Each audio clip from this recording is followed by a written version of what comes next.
Today on Co-op for Two, a quick spoiler-free review of ThinkFun's Cold Case End of the Line. Have I changed my mind about the ThinkFun series of cold case games? Let's find out.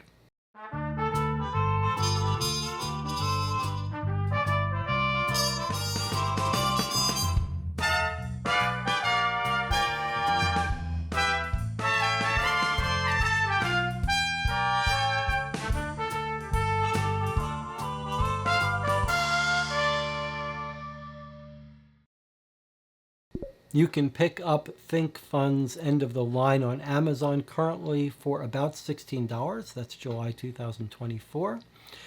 There are actually 4 games in the series, some of them available for as little as 12. But whether it's 12 or 16, this is on the low end of this kind of game.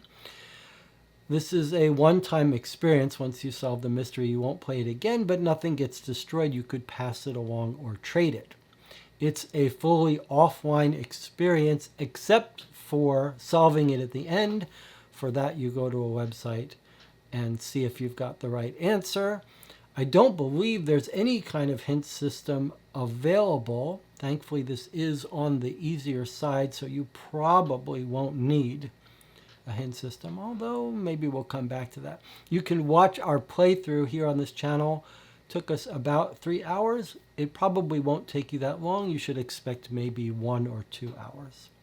Let's take a look at the components and see what you get for an especially affordable game. Now note this is a deduction game, not a puzzle game. So not riddles, but really just trying to solve a mystery by understanding what's going on. I would call this a little bit more high production quality than the previous ThinkFun game I played called A Story to Die For or something like that. So we've got some newspaper clippings that feel quite real. We've got sort of, this is our cold case. We've got some old documents here. I'm not showing you anything you wouldn't see on your first pass through this. All these documents are available. So actually very high quality components, surprisingly high. A nice big generous map. Another big newspaper clipping. And then we've got some ballistic stuff. And then we've got a whole bunch of interviews, which seems to be some of the bread and butter for these ThinkFun cold case games. So we've got a whole bunch of different people interviewed with their photos and their statements. A little lab report. And then we've got a very nicely produced train schedule that looks real. A whole bunch of photographs.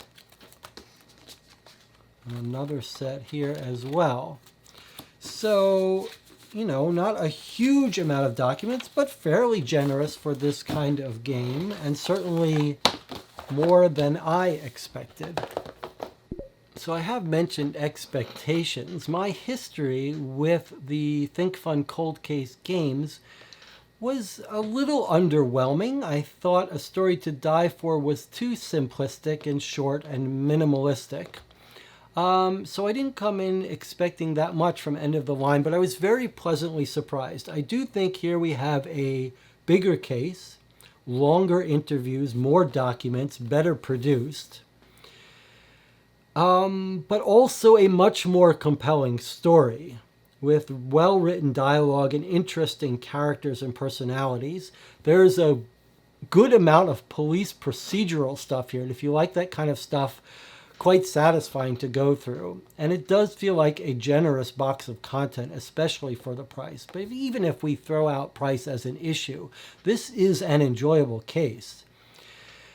Now, I wouldn't say the evidence is super subtle and deep and detailed the way some of our favorite games in this genre are, but it is satisfying. And I think the core mystery, the core unexplained details are very satisfying.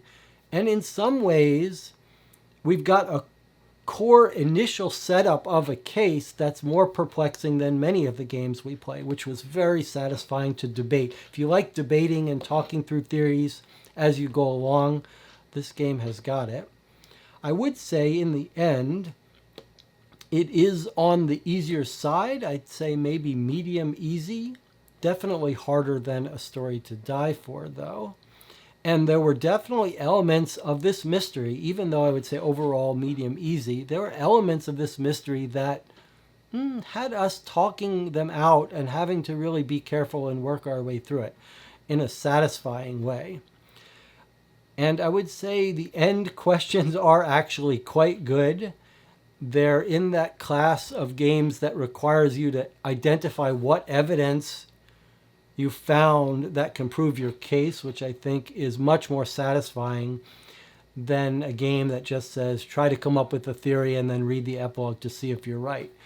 Forcing you to identify what evidence proves your case is a good challenge and does help focus the mind.